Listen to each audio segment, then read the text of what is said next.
Are you struggling with knee pain that's really affecting your movement and daily life? Well, it could be your meniscus.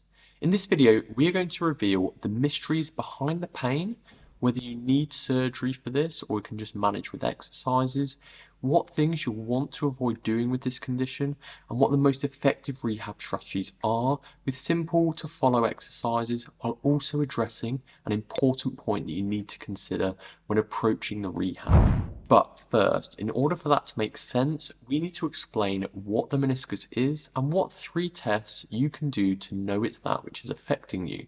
So the meniscus is a C-shaped cartilage in your knee joint that acts as a cushion and provides stability. It helps distribute weight and absorb shock between the bones in your knee, enabling smooth movements. You have one on the inside, the medial, and one on the outside, the lateral. It's also important to note that it has different amounts of blood flow at different parts. I'll explain why that's important shortly. Issues can occur to the meniscus a lot of the time from injury, especially with twisting, but if older, it can just be from normal degenerative changes in the joint. There's a load of tests you can do to see if the meniscus is what's affecting you, but we are going through 3 simple ones you can do at home. A positive is if the test causes your pain, and the more that are positive, the more likely it is the meniscus affecting you. The first is deeper flexion. The meniscus actually moves with deep bending, so when going into that position, that movement can cause pain. The second is joint line tenderness. So with your knee bent, press around the eyes of the knee into the meniscus and press all around the joint line on both sides to see if there is any pain. Another you can do is called Thessaly's, where you'll stand on a single leg, have a slight bend at the knee, and rotate from side to side. There are other tests such as McMurray's, but you need a therapist to do this to you. The gold standard for this would be an MRI, and this will be able to tell you what type of tear you might have, as there are a wide number of different ones affecting different areas of the meniscus, and each could present a different management route. So what are the signs with a meniscal injury that mean you might need surgery instead of just doing rehab? Because these signs will become really important in determining that management route. First does come down to your age, as they'll be less likely to do stuff with the meniscus if there's a background of arthritis, and especially if there's been no injury. However, if there has been an injury and you're below 45, there are some key signs to look out for. Most people with a meniscus injury will not require any surgery. A good 4 out of 5 won't. And a lot of research now shows there is no difference in outcome for whether just going down the rehab route or surgical. And the downside of surgery is 1, the risk associated, but 2, if having to remove part of the meniscus, it increases the risk of getting osteoarthritis in that joint. However, sometimes it will be more warranted, especially if you have a lot of instability and the knee keeps giving way, or if you have locking of the joint where it gets stuck during movement and you're having to either wait for it to free or manipulate it and twist the knee to unlock it. That means part of the meniscus might be getting caught in the joint. Normally a surgeon will try to repair it where they can, but this depends on which part is affected. And as mentioned before, this is where the blood flow makes a difference. There's very little success in trying to repair a part where blood flow is the poorest. There are also a few words on an MRI report that will suggest a higher likelihood of needing surgical intervention, with some of them including displaced, flap, bucket handle, or radial. Even if having to go through the surgical route, rehab following becomes very important, and a few of the exercises we'll be going through in this video will be relevant, so keep watching for that. However, if those signs are not applying to you and you're part of the majority not needing surgery, what are the things you need to avoid doing in order to help aid the recovery journey? Well, there's 2 main ones, and I know firsthand how not being vigilant to these delays recovery. And that's because I've suffered from a meniscal issue before, and I got to the point of thinking it might never get better, as what I was regularly doing for work was leading to that irritation. Now, I did mine whilst I was on holiday surfing, Now, I'd never surfed before, so this was a lesson of getting up and down on the board, try and stay balanced. And if you've never surfed before, every wave is a viable wave to try and surf on. And this was for 6 hours, constantly getting up and down and falling off. The experienced surfers are there just chilling, waiting for the big waves. And on what I thought were the big waves, which was every one, where I was absolutely flying, looking back at any videos, I could probably walk faster. But this constant getting up and down and twisting for that length of time really affected my knee. So I did all the adjustments to my training, adding in specific rehab, which we will go through shortly, and it did start to improve. However, there was one problem. Part of my day-to-day assessment of patients would involve a lot of bending down. And because it had improved, I stalled the recovery because it got to the point I couldn't always feel the pain at the time of doing the movement. But by the end of the day, it was a lot worse again. And this just kept it going round in circles. So I had to be really mindful to adjust my position, even if not feeling it at the time.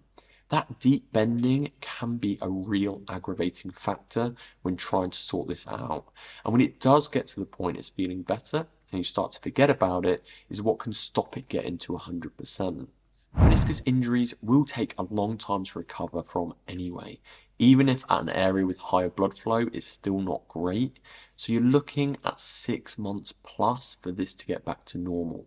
And even after surgery, a 6 month plus rehab period is normal. The other thing you want to be avoiding is twisting too much on it. This isn't normally as common an issue as a deep bending is for people, but it depends a lot of the time on your work and your activities, and you'll need to be making adjustments if you want to get it back to normal. Now, rehab is a big part of the puzzle, and this is very individualized as there are different tears that can occur in different parts of the meniscus. But in order for this to be safe and effective, we are going to discuss a different way of looking at it and a better system to use.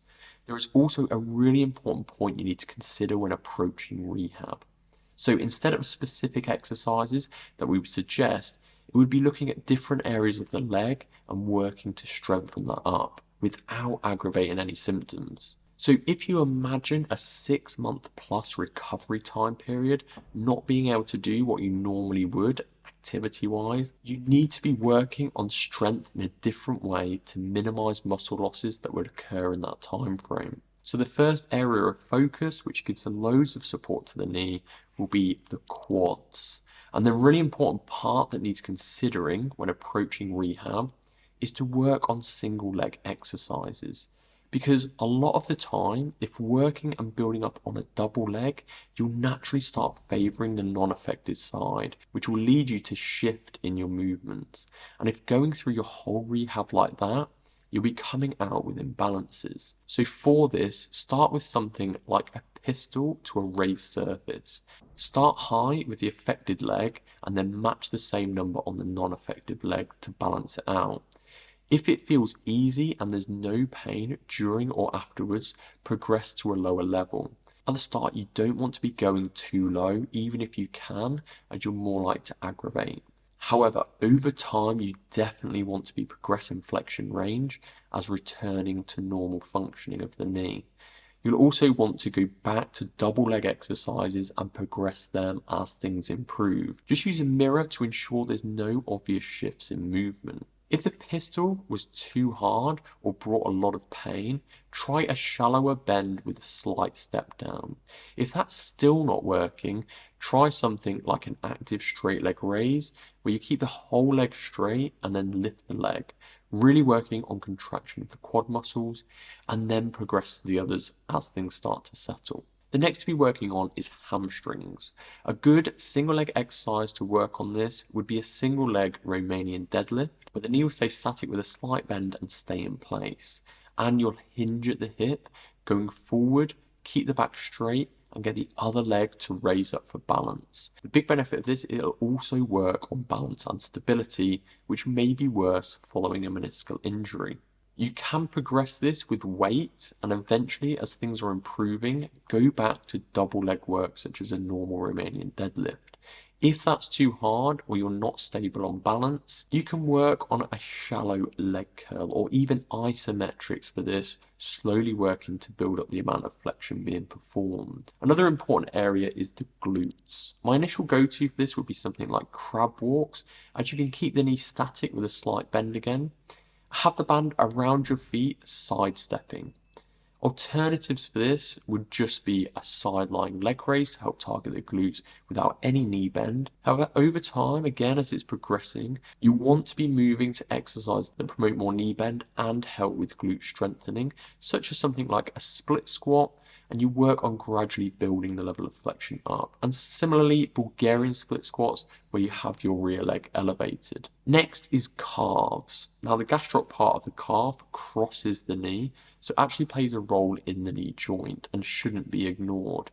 The simple one for this is a single leg calf raise. Start on the floor and build up to doing off a step. Key area that often gets neglected is the adductors. And a simple one for this, again, can be in side lying with an adductor raise. And something that can be progressed to something like a Copenhagen plank, where you'll have the leg up on a surface, and this can be progressed depending where you have the leg. The closer the contact point is to the knee, the easier. And similarly, if having the bottom foot on the floor is easier and off the floor is harder. Following these exercises, as things start to improve, it will then be progressing into further flexion and more towards double leg work. And then it will be either returning to your normal activities without knee pain or going further towards return to sport rehab, which will be different depending on the demands of the sport you play.